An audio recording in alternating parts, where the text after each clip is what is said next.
آج جو میرے ذمہ عنوان ہے وہ ہے مرزا غلام قادیانی کے جھوٹ اور اس کی جھوٹی پیشن گوئیاں۔ ویسے تو جناب نبی کریم صلی اللہ علیہ وسلم نے جس وقت اپنی نبوت کا اعلان فرمایا، اپنی نبوت کے اعلان سے قبل آپ علیہ الصلاۃ والسلام فاران کی چوٹی پر کھڑے ہوئے اور آپ علیہ السلام نے فاران کی چوٹی پر کھڑے ہو کر اپنی ذات کو پیش کیا اور آپ علیہ السلام نے چیلنج کرتے ہوئے ارشاد فرمایا، لقد لبثت فیکم عمرا، میں نے تمہارے اندر اپنی زندگی کے 40 سال گزارے ہیں، حل وجدتمونی صادقا ام کاذبا، ان 40 سال کے عرصے میں تم لوگوں نے مجھے کیسا پایا، سچا یا جھوٹا؟ تو سارے لوگوں نے بیک زبان ہو کر جواب میں کہا، جربناک غیر مرہ ما وجدنا فیک الا صدقا و امنا، ہم نے آپ کو ایک بار نہیں بلکہ 20 بار آزمایا ہے، مگر آپ کو ہر بار صادق بھی پایا ہے، امین بھی پایا ہے، آپ سچے بھی ہیں، امین بھی ہیں۔ گویا کہ اتنی بات پتہ چل گئی کہ جناب نبی کریم صلی اللہ علیہ وسلم نے اپنی نبوت، اپنی دعوت کے اعلان سے قبل اپنے جس وصف کے سامنے، لوگوں کے سامنے اپنے وصف کو پیش کیا، وہ یہی سچائی کا وصف ہے۔ گویا کہ جھوٹ بولنا یہ ایک ایسی بری چیز ہے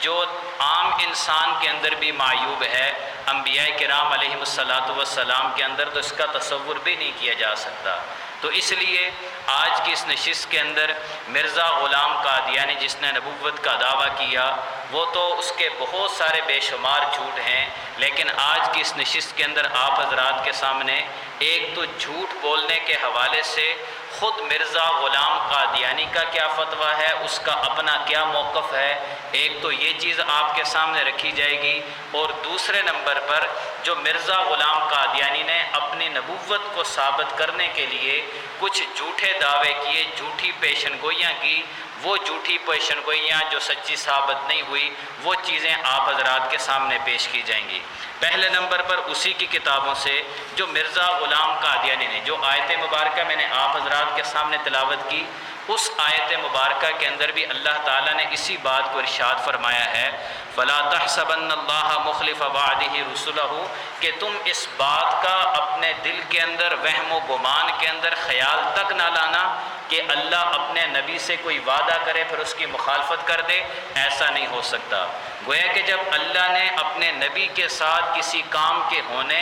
یا نہ ہونے کا وعدہ کر دیا ہے، کسی بات کی پیشن گوئی نبی سے کروا دی ہے، اس کے بعد اس بات کا تصور بھی نہیں کیا جا سکتا کہ اب اللہ تعالیٰ اپنے وعدے کی مخالفت کرے گا اور نبی کو لوگوں کے سامنے رسوا کرے گا، کیونکہ انسان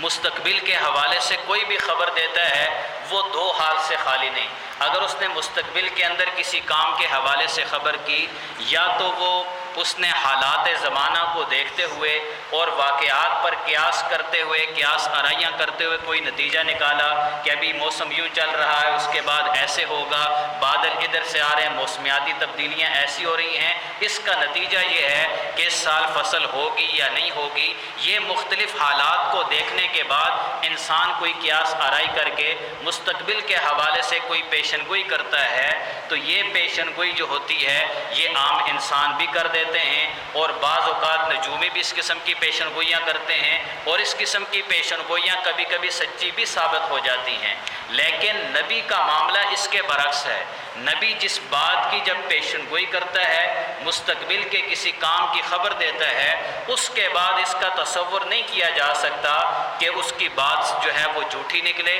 اور دوسرے نمبر پر اب یہ جو اس کے پاس پیشن گوئی آ رہی ہے، مستقبل کی خبر آ رہی ہے، اب آیا یہ مخبر صادق کی طرف سے ہے، یہ اس کی اپنی قیاس آرائی ہے۔ اس کا فیصلہ اس طریقے سے کیا جائے گا کہ اگر ایک آدمی کی کچھ باتیں سچی ثابت ہوتی ہیں، کچھ باتیں غلط ثابت ہوتی ہیں، پھر تو پتہ چل گیا کہ اس کی جو باتیں ہیں یہ محض قیاس آرائی ہے، اپنے تخمینات کے ذریعے سے لوگوں کے سامنے بات کر رہا ہے۔ لیکن اگر اس کی ساری باتیں سچی ثابت ہو رہی ہیں اور کوئی بات غلط ہو اور جھوٹی ثابت نہیں ہو رہی تو پتہ چلتا ہے کہ یقیناً اس کو خبر دینے والا کوئی مخبر صادق ہے، اس کا اللہ کے ساتھ کوئی رابطہ اور تعلق ہے، اس کی بنیاد پر یہ بات کر رہا ہے، اس لیے اس کی بات کبھی بھی غلط ثابت نہیں ہو سکتی۔ پہلے نمبر پر تو مرزا غلام قادیانی وہ تو تھا ہی جھوٹا۔ جناب نبی کریم صلی اللہ علیہ وسلم نے فرمایا انہ سیکون فی امتی کذابون ثلاثون،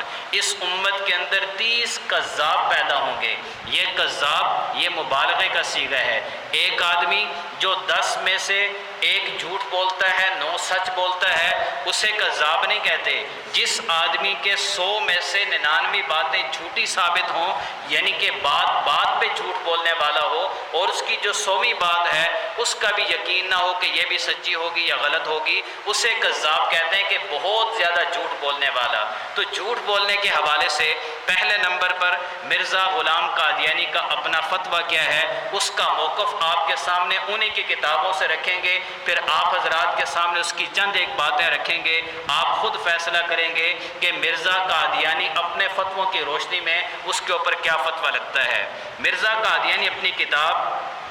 ضمیمہ تحفہ گولرویہ صفحہ نمبر 13 کے اندر اس بات کو لکھتا ہے کہ جھوٹ بولنا مرتد ہونے سے کم نہیں۔ گویا کہ مرزا قادیانی نے فتویٰ دیا کہ جھوٹ بولنا ایسے ہی ہے کہ گویا کہ آدمی مرتد ہو گیا، اس نے اسلام کو چھوڑ دیا، یہ مرتد ہونے سے کم نہیں۔ تو مرزا قادیانی کا جھوٹ بولنے کے حوالے سے پہلا فتویٰ کیا ہوا کہ جھوٹ بولنا مرتد ہونے سے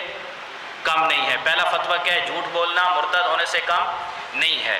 دوسرا فتویٰ دیتے ہوئے کہتا ہے تتمہ حقیقت الوحی کے اندر کہ جھوٹ بولنے سے بدتر دنیا میں کوئی اور برا کام نہیں۔ گویا کہ دنیا کے اندر جتنے بھی کام ہیں ان کاموں کے اندر سب سے جو بدترین کام ہے، برا کام ہے، وہ کیا ہے؟ جھوٹ بولنا۔ تیسرا فتویٰ لکھتا ہے کہ جھوٹ بولنا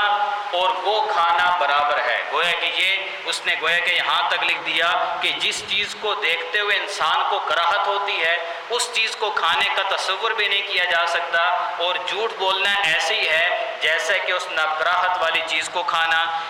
آگے لکھتا ہے کہ ظاہر ہے کہ جب ایک بات میں کوئی جھوٹا ثابت ہو جائے پھر دوسری باتوں میں بھی اس پر اعتبار نہیں رہتا۔ گویا کہ اس نے یہ بات کی کہ جو مختلف باتیں کرتا ہے ان میں سے اگر کچھ باتیں اس کی جھوٹی ہیں اور کچھ سچی ہیں تو جو اس کی کچھ جھوٹی بات اگر ایک بھی بات اس کی جھوٹی ثابت ہو جائے، کسی ایک بات میں وہ جھوٹا ثابت ہو جائے تو پھر اس کی سچی باتوں کا بھی اعتبار نہیں رہتا۔ اس کے علاوہ ایک اور لکھتا ہے کہ جھوٹے پر خدا کی لعنت، تتمہ حقیقت الوحی صفحہ نمبر 143۔ ایک اور فتویٰ دیتا ہے کہ دروغ گو کا انجام ذلت اور رسوائی ہے، اور اسی طریقے سے ایک اور فتویٰ دیتے ہوئے کہتا ہے خدا کے جھوٹوں پر نہ ایک دم کے لیے لعنت ہے بلکہ قیامت تک لعنت ہے۔ اور ایک اور جھوٹ پر فتویٰ دیتے ہوئے کہتا ہے جھوٹے پر اگر 1000 لعنت نہیں تو 500 صحیح، مطلب یہ کہ جھوٹے پر 500 مرتبہ تو کم از کم لعنت بنتی ہے۔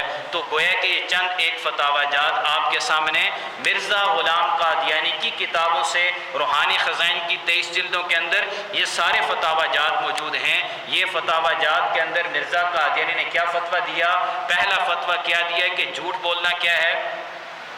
مرتد ہونے سے کم نہیں ہے۔ دوسرا فتویٰ کیا دیا کہ جھوٹ بولنے سے بدتر کام کوئی دنیا میں نہیں ہے۔ تیسرا جھوٹ بولنا اور گو کھانا کیا ہے؟ برابر ہے۔ اور جو آدمی ایک مرتبہ جھوٹا ثابت ہو جائے، ایک بات میں جھوٹا ثابت ہو جائے، اس کی باقی باتوں میں بھی اعتبار نہیں رہتا۔ پانچواں اس نے یہ دیا کہ جھوٹے پر خدا کی لعنت، اور اس کے بعد کہا جھوٹا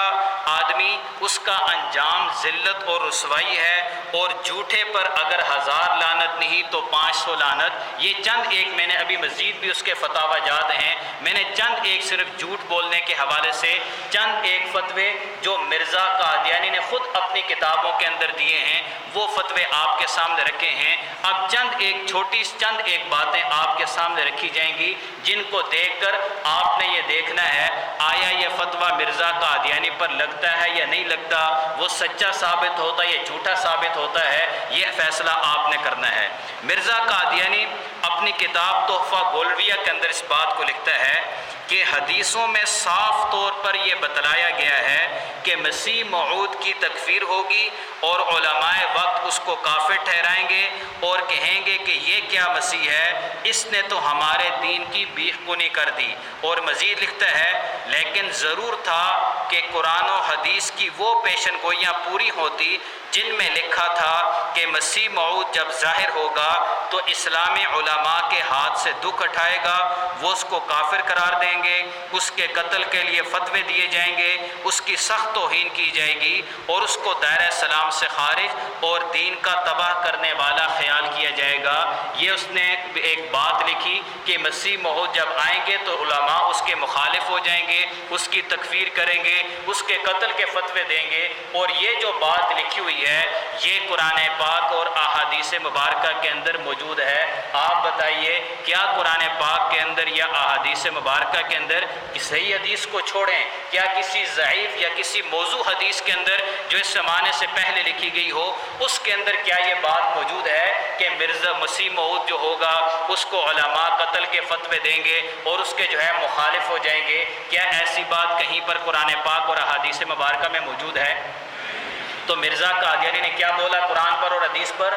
جھوٹ بولا، اور جو آدمی جھوٹ بولے وہ کیا ہے؟ مرزا قادیانی کے فتوے کے مطابق مرتد۔ مرزا قادیانی کے فتوے کے مطابق اس نے سب سے کیا کیا؟ برا کام کیا۔ مرزا قادیانی کے فتوے کے مطابق اس پر کیا ہوگی؟ خدا کی لعنت۔ تو مرزا قادیانی پر کیا ہے؟ خدا کی لعنت۔ اور اس نے فتویٰ کیا دیا تھا کہ جھوٹے پر 1000 نہیں کم از کم 500 لعنتیں، تو گویا کہ مرزا قادیانی لعنت کا مستحق بنتا ہے یا نہیں بنتا؟ اور وہ ذلت اور رسوائی کی موت مرا یا نہیں مرا؟ دوسرا اس نے ایک اور واقعہ بیان کیا، کہتا ہے حدیث مبارکہ کے اندر ہے کہ جناب نبی کریم صلی اللہ علیہ وسلم نے فرمایا کہ اگر موسیٰ علیہ السلام اور عیسیٰ علیہ السلام زندہ ہوتے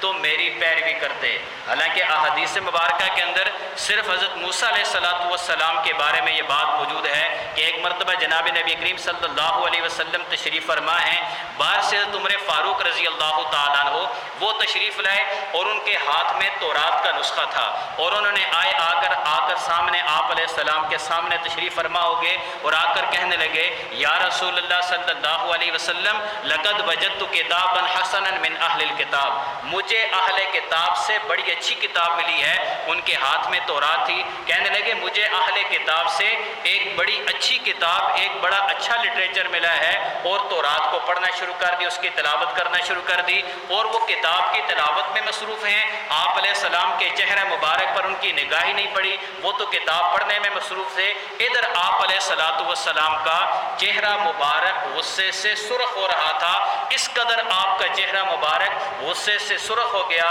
کہ آپ کا چہرہ مبارک پر جیسے انار نچوڑ دیا گیا ہو۔ اتنی دیر میں بیر سے سیدنا ابوبکر صدیق رضی اللہ تعالیٰ عنہ وہ تشریف لائے، انہوں نے دیکھا حضرت عمر تورات پڑھ رہے ہیں اور آپ علیہ السلام کے چہرے پر غصے کے آثار ہیں۔ فوراً حضرت عمر کو مخاطب کرتے ہوئے ابوبکر صدیق رضی اللہ تعالیٰ نے ارشاد فرمایا اے عمر انظر الی وجہ رسول اللہ صلی اللہ علیہ وسلم، تم تو تورات ہی پڑھنے کے اندر مصروف ہو، ذرا آپ علیہ السلام کے چہرہ مبارک کو تو دیکھو، آیا تمہارے اس پڑھنے کی وجہ سے وہ خوش ہو رہے ہیں یا ناراض ہو رہے ہیں؟ جیسے ان کی نگاہ آپ علیہ السلام کے چہرہ مبارک پر پڑی تو دیکھا کہ آپ علیہ السلام کے چہرہ مبارک پر غصے کے آثار تھے۔ فوراً تورات کو بند کیا اور بند کر کے پڑھنے لگے رضیت باللہ ربا وبالاسلام دینا وبمحمد صلی اللہ علیہ وسلم نبیا۔ یہ الفاظ دہراتے رہے یہاں تک کہ آپ علیہ السلام کا غصہ مبارک جاتا رہا۔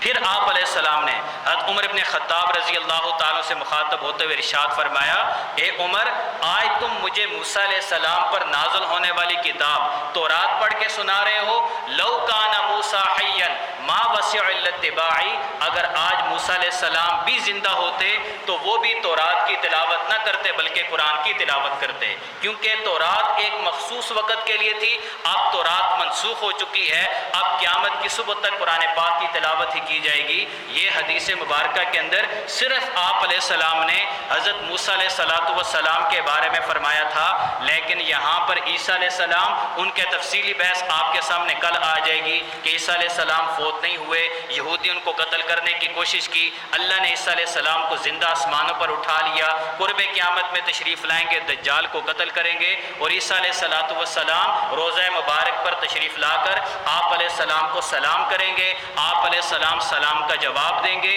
اس کے بعد ان کا انتقال ہوگا، اور آپ علیہ السلام نے فرمایا فَيُدْفَنُ مَعِي فِي قَبْرِي، عیسیٰ علیہ السلام کو میرے ساتھ میرے روضہ مبارک میں دفن کیا جائے گا، اور کل قیامت کے دن فَأَقُومُ أَنَا وَعِيسَى بْنُ مَرْيَمَ بَيْنَ أَبِي بَكْرٍ وَعُمَرٍ، کہ کل قیامت کے دن میں اور عیسیٰ ابن مریم ابو بکر و عمر کے درمیان کھڑے ہوں گے۔ تو عیسیٰ علیہ السلام کے بارے میں تو ہمارا واضح عقیدہ ہے، قرآن پاک اور احادیث متواترہ کے اندر اس بات کا ثبوت موجود ہے، اور آپ لوگ اس بات سے جانتے ہیں کہ احادیث متواترہ کا جو انکار ہے، جیسے قرآن سے حکم ثابت ہوتا ہے ویسے ہی حدیث متواترہ اس کے بارے میں حکم یہ ہے کہ وہ علم یقینی کا فائدہ دیتی ہے اور اس کا اوپر عمل کرنا واجب ہے، اس کا انکار نہیں کیا جا سکتا، اور اس پر عمل کرنا واجب ہے، اس کے تو راویوں پر بھی بحث نہیں ہوگی، بل یجب العمل به من غیر بحث عن رجاله، متواتر احادیث مبارکہ سے بات ثابت ہے، لیکن مرزا قادیانی یہ کہتا ہے کہ احادیث کے اندر یہ ہے کہ عیسیٰ علیہ السلام فوت ہو گئے ہیں، اگر وہ زندہ ہوتے تو میری اتباع کرتے، تو آپ بتائیے